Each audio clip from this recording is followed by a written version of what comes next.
എല്ലാവർക്കും പുതിയൊരു വീഡിയോയിലേക്ക് ട്രെയിൻ എന്ന ചാപ്റ്ററിന്റെ ആദ്യത്തെ വീഡിയോയിലേക്ക് സ്വാഗതം. ടൈം, സ്പീഡ് ആൻഡ് ഡിസ്റ്റൻസ് എന്ന ടോപ്പിക്കിന്റെ ഭാഗമായിട്ട് വരുന്ന ഒരു ചെറിയ ചാപ്റ്ററാണ് ട്രെയിൻ. എല്ലാ PSC പരീക്ഷകൾക്കും ധാരാളം ചോദ്യങ്ങൾ വരാറുള്ള പോർഷനാണ് ട്രെയിൻ. സോ ഇമ്പോർട്ടൻ്റ് ആണ്. ഈ ട്രെയിനിന്റെ ആദ്യത്തെ വീഡിയോ ആണ് ഇന്ന്. മുൻവർഷ ചോദ്യങ്ങളിലൂടെയാണ് നമ്മൾ എപ്പോഴും പഠിക്കുന്നത് പോലെ ഇത്തവണയും ട്രെയിൻ പഠിക്കുന്നത്. സോ ഇന്ന് നമ്മൾ 5 ചോദ്യങ്ങളാണ് മക്കളെ പരിചയപ്പെടുന്നത്. ഇന്നത്തെ ചോദ്യങ്ങൾ ഏതൊക്കെയാണെന്ന് നോക്കാം. സോ ഇന്നത്തെ വീഡിയോയിൽ നമ്മൾ ഡിസ്കസ് ചെയ്യുന്ന 5 ചോദ്യങ്ങൾ ഈ 5 എണ്ണമാണ്. ആദ്യം തന്നെ ഒന്ന് ചെയ്തു നോക്കുക, കിട്ടാത്തതിന്റെ എക്സ്പ്ലനേഷൻസ് കാണുക. ഓക്കെ, ആദ്യത്തെ ക്വസ്റ്റ്യനിലേക്ക് വരാം. ഫസ്റ്റ് ക്വസ്റ്റ്യൻ: 100 മീറ്റർ നീളമുള്ള ഒരു ട്രെയിൻ 20 സെക്കൻഡിൽ ഒരു പാലത്തിലൂടെ കടന്നു പോകും. ആ ട്രെയിനിന്റെ സ്പീഡ് 10 മീറ്റർ പെർ സെക്കൻഡ് കൂട്ടിയാൽ ട്രെയിൻ പാലത്തിലൂടെ 10 സെക്കൻഡിൽ കടന്നു പോകും. അങ്ങനെയെങ്കിൽ പാലത്തിന്റെ നീളം എത്ര? അപ്പോൾ ഒരു കാര്യം മനസ്സിലായി, ആദ്യം പോയ സ്പീഡും രണ്ടാമത് പോയ സ്പീഡും തമ്മിൽ 10 മീറ്റർ പെർ സെക്കൻഡ് വ്യത്യാസമുണ്ട്. കാരണം ആദ്യം പോയതിനേക്കാൾ 10 മീറ്റർ പെർ സെക്കൻഡ് വേഗത കൂട്ടിപ്പോയാൽ എന്നല്ലേ പറഞ്ഞേക്കുന്നത്. അപ്പൊ രണ്ടാമത്തെ വേഗത S2 ആണെങ്കിൽ ആദ്യത്തെ വേഗത S1 ആണെങ്കിൽ ഇവ തമ്മിൽ 10 മീറ്റർ പെർ സെക്കൻഡിന്റെ വ്യത്യാസമുണ്ട്. ശരിയാണോ? സോ രണ്ട് സ്പീഡുകൾ തമ്മിൽ 10 വ്യത്യാസം. കാരണം ആദ്യം പോയതിനേക്കാൾ 10 മീറ്റർ പെർ സെക്കൻഡ് വേഗത കൂട്ടിയാണ് രണ്ടാമത് പോയതെന്ന് പറഞ്ഞാൽ രണ്ടാമത്തെ വേഗതയും ആദ്യത്തെ വേഗതയുടെ ഡിഫറൻസ് 10 ആണെന്നാണ് അർത്ഥം. ശരി, ഇനി മക്കളെ എനിക്ക് രണ്ടാമത്തെ വേഗത ഇങ്ങനെ എഴുതാം: 100 പ്ലസ് L ഡിവൈഡഡ് ബൈ 10 എന്ന് എഴുതാം. ആദ്യത്തെ വേഗത എനിക്ക് ഇങ്ങനെ എഴുതാം: 100 പ്ലസ് L ബൈ 20 എന്ന് എഴുതാം. ഇവ തമ്മിലുള്ള വ്യത്യാസമാണ് 10. ഞാൻ എങ്ങനെയാണ് ഇത് എഴുതിയത്? Speed is equal to distance by time ആണ്. രണ്ടാമത്തെ കേസിൽ പാലത്തിനെ കടന്നു പോകാൻ സഞ്ചരിക്കേണ്ട ദൂരം ട്രെയിനിന്റെ നീളം പ്ലസ് പാലത്തിന്റെ നീളം. സഞ്ചരിക്കാൻ സമയം 10 സെക്കൻഡ്. അപ്പൊ സ്പീഡ് എന്ന് പറഞ്ഞാൽ distance by time. Distance 100 plus L, time 10 second. ഇതാണ് രണ്ടാമത്തെ കേസിലെ സ്പീഡ്.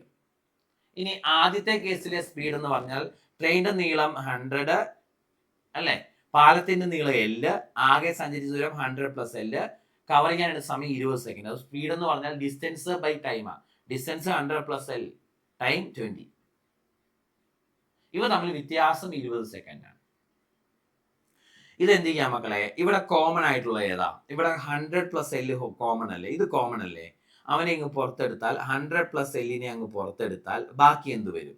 1/10 മൈനസ് 1/20 എന്ന് വരും, ഈക്വൽ ടു 10 എന്ന് കിട്ടും അല്ലേ? സോ ഇത് നമുക്ക് ക്രോസ് മൾട്ടിപ്ലൈ ചെയ്യാലോ. അപ്പൊ 100 പ്ലസ് L ആണോ ഇൻറ്റു 20 മൈനസ് 10 എന്ന് പറഞ്ഞാൽ 10 ആണ്. 10 ഇൻറ്റു 20 എന്ന് പറഞ്ഞാൽ 200 ആണ്, ഈക്വൽ ടു 10 എന്ന് വരും. ഈ 10ഉം ഈ 10ഉം വെട്ടിക്കളയാം മക്കളെ, നേരെ നേരെ കിടക്കുന്നാല്. അപ്പൊ 100 plus L is equal to 200 എന്ന് വരും. താഴെ കിടക്കുന്ന 200 മുകളിലേക്ക് പോകും. അപ്പൊ Lന്റെ വില 100 എന്ന് കിട്ടും. സോ ഇവിടെ പാലത്തിന്റെ നീളം 100 എന്നാണ് കിട്ടുന്നത്. ഓപ്ഷൻ ഡി ആണ് കറക്റ്റ് ആൻസർ. ഓപ്ഷൻ ഡി ആണ് കറക്റ്റ് ആൻസർ. ഞാൻ ചെയ്തത് ലോജിക്ക് ഒന്നുകൂടെ പറഞ്ഞു തരാം, ശ്രദ്ധിച്ച് കേൾക്കാവോ.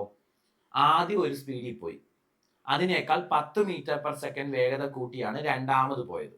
അപ്പൊ രണ്ടാമത്തെ സ്പീഡും ആദ്യത്തെ സ്പീഡും തമ്മിലുള്ള വ്യത്യാസമാണ് 10 മീറ്റർ പെർ സെക്കൻഡ്.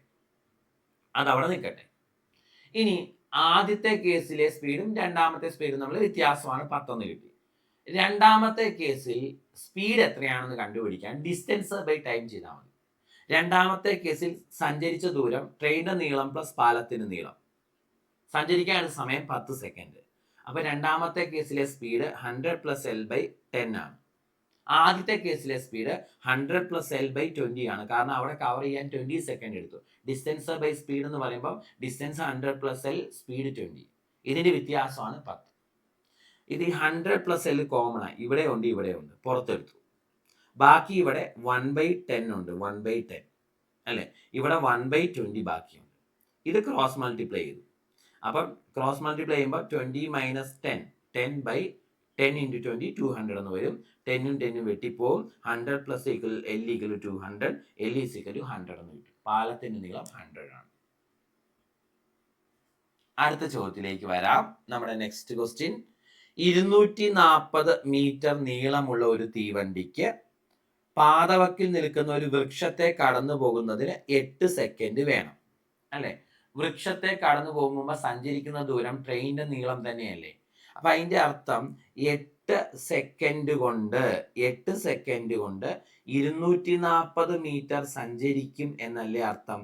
ഒരു വൃക്ഷത്തെ കടന്നു പോകാൻ 8 സെക്കൻഡ് എടുത്തു എന്ന് പറഞ്ഞാൽ 240 മീറ്റർ നീളമുള്ള തീവണ്ടിയാണെന്ന് പറഞ്ഞിട്ടുണ്ട്. 240 മീറ്റർ നീളമുള്ള തീവണ്ടിക്ക് ഒരു വൃക്ഷത്തെ കടന്നു പോകാൻ 8 സെക്കൻഡ് എടുത്തു എന്ന് പറഞ്ഞാൽ 8 സെക്കൻഡ് കൊണ്ട് 240 മീറ്റർ സഞ്ചരിക്കും എന്നല്ലേ അർത്ഥം? വൃക്ഷത്തെ കടന്നു പോകാൻ സഞ്ചരിക്കുന്ന ദൂരം ട്രെയിനിന്റെ നീളമാണ്. അപ്പം വൃക്ഷത്തെ കടന്നു പോകാൻ 8 സെക്കൻഡ് എടുത്തു എന്ന് പറഞ്ഞാൽ ട്രെയിനിന്റെ നീളം സഞ്ചരിക്കാൻ 8 സെക്കൻഡ് എടുത്തു എന്ന അർത്ഥം. അപ്പൊ 8 സെക്കൻഡ് കൊണ്ട് 240 മീറ്റർ സഞ്ചരിക്കും. എങ്കിൽ 600 മീറ്റർ നീളമുള്ള പ്ലാറ്റ്ഫോം എത്ര സമയം കൊണ്ട് കവർ ചെയ്യാൻ പറ്റുന്ന ചോദ്യം. 600 മീറ്റർ നീളമുള്ള പ്ലാറ്റ്ഫോം സഞ്ചരിക്കണമെങ്കിൽ 600ഉം സഞ്ചരിക്കണം, 240ഉം സഞ്ചരിക്കണം. കാരണം പ്ലാറ്റ്ഫോം കടന്നു പോകാൻ എടുക്കുമ്പോൾ സഞ്ചരിക്കുന്ന ദൂരം ട്രെയിനിന്റെ നീളവും പ്ലാറ്റ്ഫോമിന്റെ നീളവും കൂട്ടുന്ന. അപ്പം ട്രെയിനിന്റെ നീളം 240, പ്ലാറ്റ്ഫോമിന്റെ 600 എങ്കിൽ ആകെ കടന്നു പോകാൻ 840 മീറ്റർ സഞ്ചരിക്കണം. അതിന് എത്ര സമയം വേണമെന്നറിയാൻ ഇവിടെ ഒരു ക്വസ്റ്റ്യൻ മാർക്ക് ഇട്ട് കൊടുത്താൽ മതി. കണ്ടോ, 8 സെക്കൻഡിൽ 240 മീറ്റർ സഞ്ചരിക്കുന്ന ഈ ട്രെയിൻ 840 മീറ്റർ സഞ്ചരിക്കാൻ എത്ര സമയം വേണമെന്ന് കണ്ടുപിടിക്കാം. ഇത് കണ്ടുപിടിക്കാൻ നമുക്ക് എന്ത് ചെയ്യാം മക്കളെ? ക്രോസ് മൾട്ടിപ്ലൈ ചെയ്യാം. 840 × 8 ഡിവൈഡഡ് ബൈ 240 എന്ന് കിട്ടും. 0 0 വെട്ടിപ്പോയി. ഇവനെയും വെട്ടിക്കളയാം 3 തവണ. 8ൽ 3 2 തവണ, 24ൽ 8 തവണ. ആൻസർ 28 സെക്കൻഡ് എന്ന് കിട്ടും. സിമ്പിൾ ആയിട്ട് വേഗം ചെയ്യാം. ഒന്നുകൂടെ പറയട്ടെ ചെയ്തത്. ഒരു വൃക്ഷത്തെ കടന്നു പോകാൻ 8 സെക്കൻഡ് വേണം. വൃക്ഷത്തെ കടക്കുമ്പോൾ സഞ്ചരിക്കുന്ന ദൂരം എന്ന് പറഞ്ഞാൽ ട്രെയിനിന്റെ നീളമാണ്. അപ്പൊ അതിന്റെ അർത്ഥം ട്രെയിനിന്റെ നീളം സഞ്ചരിക്കാൻ 8 സെക്കൻഡ് വേണമെന്നല്ലേ? അപ്പൊ ഈ ട്രെയിൻ 8 സെക്കൻഡ് കൊണ്ട് 240 മീറ്റർ സഞ്ചരിക്കുന്ന ട്രെയിനാണ്. ഈ ട്രെയിൻ 600 മീറ്റർ നീളമുള്ള പ്ലാറ്റ്ഫോം കടക്കാൻ എത്ര സമയം വേണമെന്നാ? 600 മീറ്റർ നീളമുള്ള പ്ലാറ്റ്ഫോം കടക്കാൻ 600ഉം സഞ്ചരിക്കണം, ട്രെയിനിന്റെ നീളം 240 സഞ്ചരിക്കണം. അപ്പൊ 840 മീറ്റർ സഞ്ചരിക്കാൻ എത്ര സമയം വേണമെന്ന് കണ്ടുപിടിക്കണം. 240 മീറ്റർ സഞ്ചരിക്കാൻ 8 സെക്കൻഡ്, 840 മീറ്റർ സഞ്ചരിക്കാൻ എത്ര? ക്രോസ് മൾട്ടിപ്ലൈ ചെയ്ത് ഉത്തരത്തിലേക്ക് എത്താം. ശരി, അടുത്ത ചോദ്യം, മൂന്നാമത്തെ ചോദ്യം. മണിക്കൂറിൽ 54 കിലോമീറ്റർ വേഗതയിൽ 150 മീറ്റർ നീളമുള്ള തീവണ്ടി 450 മീറ്റർ നീളമുള്ള പാലം കടക്കാൻ എടുക്കുന്ന സമയം, അല്ലേ? അപ്പൊ ഇത് എന്ത് കാണാനാ ചോദ്യം? ടൈം കാണാൻ ചോദിച്ചാൽ എന്താ ഇക്വേഷൻ? Distance by സ്പീഡാണ്. ആണോ? ഇവിടെ ഡിസ്റ്റൻസ് എന്ന് പറഞ്ഞാൽ ഇവിടെ എന്തൊക്കെയുണ്ട്? ട്രെയിനും ഉണ്ട്, പാലവും ഉണ്ട്, അല്ലേ? ഇവിടെ ട്രെയിനിന്റെയും പാലത്തിന്റെയും ചോദ്യം വരുമ്പോൾ ഡിസ്റ്റൻസ് എന്ന് പറഞ്ഞാൽ രണ്ടിന്റെയും കൂടെ നീളമല്ലേ? അപ്പൊ ഡിസ്റ്റൻസ് ഈക്വൽ ടു 450 + 150 ആണോ മക്കളെ? ബൈ സ്പീഡ് എന്ന് പറഞ്ഞാൽ ഇവിടെ തന്നിട്ടുണ്ട് 54 km/h. നമുക്കറിയാം 54 km/h എന്ന് പറഞ്ഞാൽ ഇത് എത്ര മീറ്റർ/സെക്കൻഡ് ആണ്? 15 മീറ്റർ/സെക്കൻഡ് ആണ്. ഇവിടെ ഡിസ്റ്റൻസ് നമുക്ക് ആകെ മീറ്ററിലാണ് കിട്ടുന്നത്. ഡിസ്റ്റൻസ് മീറ്ററിലാണെങ്കിൽ അതിന് ചേരുന്ന സ്പീഡിന്റെ യൂണിറ്റ് മീറ്റർ/സെക്കൻഡ് ആണ്. അപ്പൊ 54 km/h 15 മീറ്റർ/സെക്കൻഡ് ആണെന്ന് ഒന്ന് കാണാതെ പഠിക്കണം. കൺവേർട്ട് ചെയ്യാൻ നിങ്ങൾക്കൊക്കെ അറിയായിരിക്കും. 54നെ 5/18 കൊണ്ട് ഗുണിച്ചാൽ അതിനെ മീറ്റർ/സെക്കൻഡിലേക്ക് മാറ്റാൻ പറ്റും. ഓക്കെ, ഞാൻ സമ്മതിച്ചു. പക്ഷേ 54 എപ്പോഴും വരുന്നതാണ്. അപ്പൊ 54 km/h 15 മീറ്റർ/സെക്കൻഡ് ആണെന്ന് നിങ്ങൾ കാണാതെ പഠിച്ചോണം കേട്ടോ. അല്ലെങ്കിൽ ആ കൺവേർഷൻ ചെയ്യുന്ന സമയം നഷ്ടമാകും നമുക്ക്. അപ്പം 54 km/h എന്ന സ്പീഡിനെ മീറ്ററിന് ചേരിയല്ലാത്തതുകൊണ്ട് km/h മീറ്റർ/സെക്കൻഡിലേക്ക് മാറ്റി.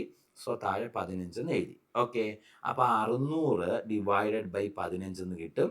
ആൻസർ മക്കളെ 4:40 സെക്കൻഡ് എന്ന് കിട്ടും. 40 സെക്കൻഡ്. എങ്ങനെയാ സെക്കൻഡ് കിട്ടിയത്? ഇവിടെ ഡിസ്റ്റൻസ് മീറ്ററിലാണ് എടുത്തേ, ഇവിടെ സ്പീഡ് മീറ്റർ/സെക്കൻഡിലാണ് എടുത്തേ. അങ്ങനെയാണെങ്കിൽ സോൾവ് ചെയ്യുമ്പോൾ ടൈം സെക്കൻഡിലേക്ക് കിട്ടത്തുള്ളൂ. കടന്നു പോകാൻ 40 സെക്കൻഡ് വേണം. ചെയ്തതിൽ സംശയമൊന്നുമില്ലല്ലോ. എപ്പോഴും കിലോമീറ്റർ പെർ അവറിലെ സ്പീഡ് തരത്തുള്ളൂ. നിങ്ങൾ എപ്പോഴും മീറ്റർ പെർ സെക്കൻഡിലേക്ക് മാറ്റിക്കോണം. കിലോമീറ്റർ പെർ അവറിനെ മീറ്റർ പെർ സെക്കൻഡിലേക്ക് മാറ്റാൻ 5/18 കൊണ്ട് ഗുണിക്കണം. ഇനി 54 കിലോമീറ്റർ പെർ അവർ എപ്പോഴും വരാറുണ്ട്. അതുകൊണ്ട് അതിന്റെ corresponding metre per second value 15 ആണെന്നൊന്ന് കാണാതെ അങ്ങ് പഠിച്ചോണം. ഓക്കെ അല്ലേ മക്കളെ? So time equal distance by speed. Distance ആകെ 600, speed 15 metre per second, answer 40 second. Ready, മുന്നോട്ട് പോവാം. അടുത്ത ചോദ്യം, മണിക്കൂറിൽ 90 കിലോമീറ്റർ വേഗതയിൽ ഓടുന്ന, അപ്പൊ സ്പീഡ് ഇവിടെ തന്നിട്ടുണ്ട്. എത്രയാ മക്കളെ? സ്പീഡ് 90 കിലോമീറ്റർ പെർ അവർ അല്ലേ? മണിക്കൂറിൽ 90 കിലോമീറ്റർ വേഗതയിൽ ഓടുന്നല്ലേ? അപ്പൊ 90 കിലോമീറ്റർ പെർ അവർ ആണ് വേഗത. ഓക്കെ, നമുക്കറിയാം 90 കിലോമീറ്റർ പെർ അവർ എന്ന് പറഞ്ഞാൽ 25 മീറ്റർ പെർ സെക്കൻഡ് ആണ്. ഇതും നിങ്ങൾ കാണാതെ തന്നെ പഠിക്കണം. കാരണം ട്രെയിനിന്റെ സ്പീഡായിട്ട് എപ്പോഴും 90 എക്സാമുകൾക്ക് വരാറുണ്ട്. അപ്പൊ അവിടെ ഇൻറ്റു 5/18 ചെയ്ത് കൺവേർട്ട് ചെയ്ത് കളയാൻ നമുക്ക് സമയമില്ല. അതുകൊണ്ട് 90 kilometre per hour 25 metre per second ആണെന്ന് കാണാതെ പഠിക്കണം. 54 kilometre per hour 15 metre per second ആണെന്ന് കാണാതെ പഠിക്കണം. ഓക്കെ, ശരി. 225 മീറ്റർ നീളമുള്ള തീവണ്ടിക്ക് ഒരു ടെലിഫോൺ പോസ്റ്റ് കടക്കാൻ വേണ്ട സമയം. അപ്പൊ ഇത് ടൈം കാണാനാ ക്വസ്റ്റ്യൻ. ടൈം കാണാൻ ചോദിച്ചാൽ ഡിസ്റ്റൻസ് ബൈ സ്പീഡ് ആണ് ഇക്വേഷൻ. ആണോ മക്കളെ? ഇവിടെ സഞ്ചരിക്കേണ്ടി വരുന്ന ദൂരം ട്രെയിനിന്റെ നീളമാണ്. കാരണം ഈ ട്രെയിൻ കടക്കുന്നത് ടെലിഫോൺ പോസ്റ്റിനെയാണ്. ടെലിഫോൺ പോസ്റ്റിനെ കടക്കുമ്പോൾ സഞ്ചരിക്കുന്ന ദൂരം ട്രെയിനിന്റെ നീളം തന്നെയായിരിക്കും.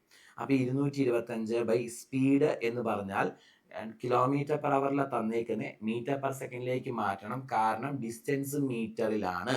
ഡിസ്റ്റൻസ് മീറ്ററിലാണെങ്കിൽ സ്പീഡ് മീറ്റർ പെർ സെക്കൻഡിൽ വേണം. കിലോമീറ്റർ പെർ അവറിൽ അവർ തരത്തുള്ളൂ. മീറ്റർ പെർ സെക്കൻഡിലേക്ക് എപ്പോഴും മാറ്റിക്കോണം. ഓക്കെ, സോ 225/25 എന്ന് വരും അല്ലെ? ഇത്രയും മീറ്റർ പെർ സെക്കൻഡ്. ഇപ്പൊ 2 യൂണിറ്റും ചേരുന്നതാണ്, അതുകൊണ്ട് കുഴപ്പമില്ല. 225-ൽ 25 എത്ര തവണയാണ് മക്കളെ? 9 തവണ. സോ ആൻസർ 9 സെക്കൻഡ് എന്നാണ് ആൻസർ കിട്ടുന്നത്. ഓപ്ഷൻ സി ആണ് കറക്റ്റ്. നെക്സ്റ്റ് ക്വസ്റ്റ്യനിലേക്ക് വരാം. 125 മീറ്റർ നീളമുള്ള തീവണ്ടി 90 കിലോമീറ്റർ പെർ അവർ വേഗതയിൽ സഞ്ചരിക്കുന്നു. 90 കിലോമീറ്റർ പെർ അവർ വേഗത എന്ന് പറഞ്ഞാൽ എത്രയാണെന്ന് തൊട്ടു മുമ്പത്തെ ചോദ്യത്തിൽ പറഞ്ഞു.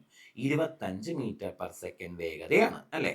ഓക്കെ, എങ്കിൽ ഈ തീവണ്ടിക്ക് 275 മീറ്റർ നീളമുള്ള പാലം കടക്കാൻ വേണ്ട സമയം. ഇതും ടൈം കാണാനാണ് ചോദ്യം.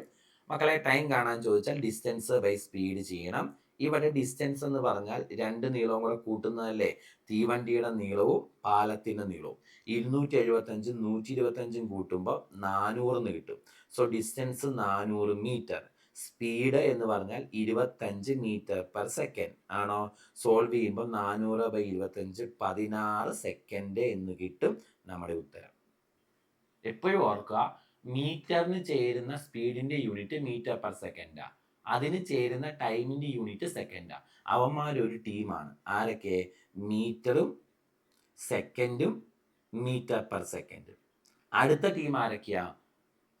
കിലോമീറ്ററും അവറും കിലോമീറ്റർ പെർ അവർ. ഇതാണ് അടുത്ത ടീം.